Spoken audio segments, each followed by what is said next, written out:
Let's rejoin best-selling author Douglas Murray, who's live for us in Israel. He is in Jerusalem. Yesterday, he spent the day in Gaza, where he joined Israeli Defense Forces, traveling very, very close to that Al-Shifa hospital, the hospital which has been under attack by Israeli forces, where it's claimed that Hamas has been operating a command and control and munitions dump there underneath those desperate civilians who are sheltering in the hospital. And of course, there's many civilians also being treated at the hospital. Douglas Murray, thanks once again for joining us. I want to talk to you about events back here in the UK briefly as well. But first, you've not just been in Gaza, you've also spent time visiting the various areas, the kibbutz, which were under attack by Hamas on October the 7th.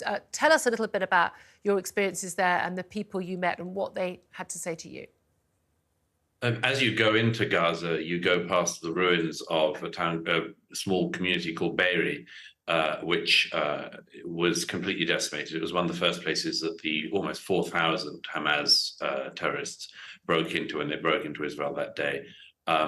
There's almost nobody left, and it's been cleared, almost no houses. I interviewed a man that you might not see the interview shortly, who was from there. He lost his wife and his 14-year-old son. You just hear the horror stories everywhere. I can't tell you. I mean, I've covered plenty of war zones, but the horror stories from these kibbutz, these small communities, which are mainly, by the way, left-wing communities and peacenik communities, people who, there's footage you're watching at the moment of me in the community of Near Oz. That was a community of 400 people. More than 80 of its residents were kidnapped that day. Around 40 to 50 were murdered, burned alive, or killed in their safe rooms.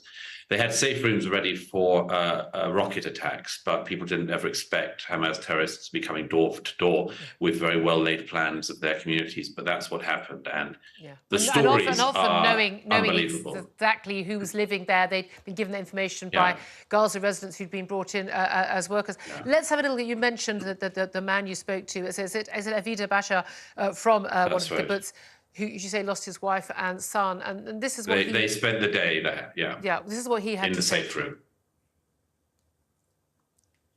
Oh, sorry, I thought we were about to play that clip. I do apologise. So basically, they were in the safe room. They heard the terrorists coming to the kibbutz. They went to the safe room. They tried to keep the door closed, but the terrorists set fire to their house and then found the window into the safe room, where they threw grenades that killed, first of all, his wife, and then they shot his son through a bullet hole through each side. And he bled out in front of his sister and father, who lost both his legs. That's the man I'm speaking to here. Okay, let's have a little watch and a listen right now. I filmed my wife, and she died. So, and my daughter tried to clean her mouth, because we all black. And she told her, Adar, it's done. Don't do it. And I also told Adar, Mommy, she's okay. She not spilled nothing now. She's good. Believe me, she's good. And we put her on the floor. And 4 o'clock afternoon, my son, Carmel, 15 years old, you feel that he's not going to survive it. And he starts to breathe, like the short one. And he told me, Dad, when you bury me,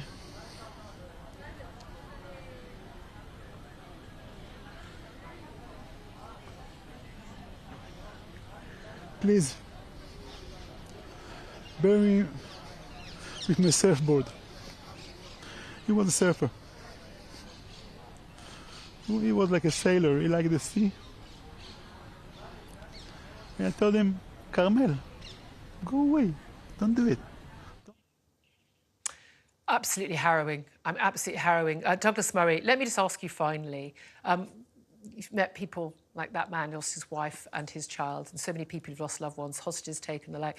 What do you make of MPs, SNPs, some 56 Labour MPs, 10 from the front bench, who've now lost those jobs on the Labour front bench, most of it, by the way, no one had ever heard of, basically defying Keir Starmer and indeed Conservative policy, which is not to call for a ceasefire in Gaza. They called for a ceasefire. They say that is, that is the humanitarian, the right thing to do.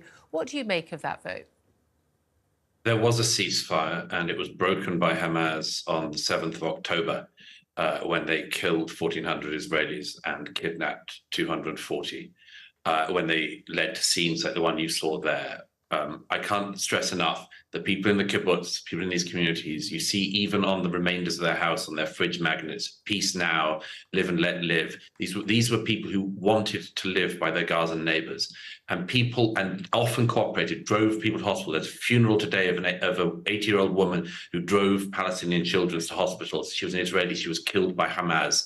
Her funeral is today. They couldn't identify the body until just a few days ago. She was so badly burned. I can't stress enough, a ceasefire would return to the situation that led to this. People like that man you just saw me interviewing, he said to me at the end of our interview, he said, I'm a leftist. I've always been a leftist. He said, we cannot live beside these people, by which he and all the others mean we cannot live beside Hamas. Hamas has said that they will do this again and again. There is no way anyone can live beside that. What that looks like, what the defeat of Hamas looks like, we'll see. But a ceasefire is not the answer to that. And anyone who thinks otherwise should come here and learn something. Douglas Murray, thank you very much for joining us once again. I appreciate that. Live for us from Jerusalem in Gaza yesterday. Thank you very much. Glad you got back out safely. Do keep safe for any future trips as well.